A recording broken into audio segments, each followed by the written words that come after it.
এই চলো রেখে এটা গোল করে এইরকম এইরকম এইট এইট কি লিখবো ই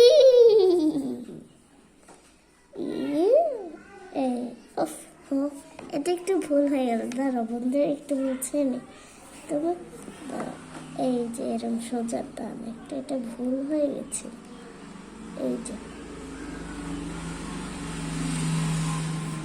ই তারপরে আই ই আই তারপরে লিখবো আমরা জি, জিটা এইরকম করে এই যে জি, তারপরে লিখবো আমরা এইট এইট, তারপরে টি